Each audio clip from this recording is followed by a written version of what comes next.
आप सभी को सादर नमन है। आज हम बात करेंगे सहन शक्ति के ऊपर। हमारे इतिहास में अनेक महापुरुषों के ऐसे दृष्टांत मिलते हैं जिन्होंने सहन शक्ति के बल पर अनेक मनुष्यों के जीवन को परिवर्तित किया। योग दर्शन का जो व्यास भाष्य है उसमें कहा तपो द्वंद्व सहनम, अर्थात जीवन के जो द्वंद्व हैं, सुख दुख, लाभ हानि, मान अपमान, सर्दी गर्मी, उनको सहन करना तप है। उन अवस्थाओं में सम रहना शारीरिक और मानसिक रूप से ये तप कहा गया है। और जीवन में सहनशीलता कई बार हमें बड़ी बड़ी समस्याओं से, विपत्तियों से, कष्टों से बचाती है। सहन शक्ति की मिसाल के रूप में हम महात्मा सुकरात को ले सकते हैं। वे बहुत बड़े विद्वान और दार्शनिक थे। सारा यूनान उनका आदर करता था। लेकिन महात्मा सुकरात की जो पत्नी थी, मानो वो साक्षात क्रोध की प्रतिमूर्ति थी। वो हर बात पर लड़ाई झगड़ा करती थी। अगर वो अध्ययन करते, पढ़ते या पढ़ाते तो वो झगड़ा करती थी। क्रोध में होकर के कहती कि आपने इन पुस्तकों से ही विवाह करना था, शादी करनी थी, मेरे से क्यों किया। अगर वो मौन होकर के बैठते तो वो कहती कि हर समय मौन रहते हो।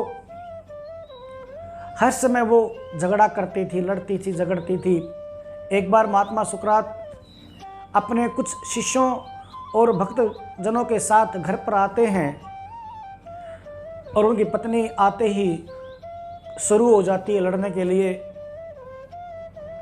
जो उनके शिष्यगण थे, जो भक्त उनके साथ आए हुए थे, उन्हें बहुत बुरा लगता है और वो क्रोध में कुछ कुछ कह रही है तो महात्मा सुकरात मौन रहते हैं, वो कोई जवाब नहीं देते हैं। तो उनका क्रोध और भी बढ़ जाता है और वो घर के सामने गली से कीचड़ किसी बर्तन में डाल करके क्रोध में होकर के उनके सर के ऊपर डाल दिया, जिससे उनका सारा शरीर और कपड़े गंदे हो गए। महात्मा ने हंसते हुए कहा कि हे देवी, जो हम कहावत सुनते आ रहे थे कि जो गरजते हैं वो बरसते नहीं, आपने तो उसको आज गलत साबित कर दिया। आज तो जो गरजते हैं वो बरसते भी हैं, मुझे ये मालूम हुआ। और ये कह करके वो मुस्कुराने लगे। ये दृश्य देख करके उनके एक शिष्य को बड़ा क्रोध आया और वो कहते हैं कि गुरुवर, ये स्त्री आपके योग्य नहीं है, आप इसके साथ कैसे रहते हैं। तब महात्मा मुस्कुराते हुए कहते हैं कि ये मेरे योग्य ही है और मैं इसके योग्य ही हूँ, क्योंकि मुझे ये समय समय पर देखती रहती है कि मेरे अंदर सहन शक्ति है कि नहीं है। इसलिए ये जो भी कर रही है ठीक कर रही है। और जब ये बात उनकी पत्नी सुनती है तो वो आत्मग्लानि से भर जाती है। उनके पैरों में गिर के कहती है, प्रभु मेरे से बड़ी गलती हो गई, मुझे अक्षमा करें, मुझे माफ़ करें। और उनका जीवन बदल जाता है। तो हमें जीवन में सहनशीलता को बनाए रखना बहुत आवश्यक है, क्योंकि मनुष्य एक सामाजिक प्राणी है। समाज में अनेक प्रकार के मनुष्य उसके साथ व्यवहार करते हैं।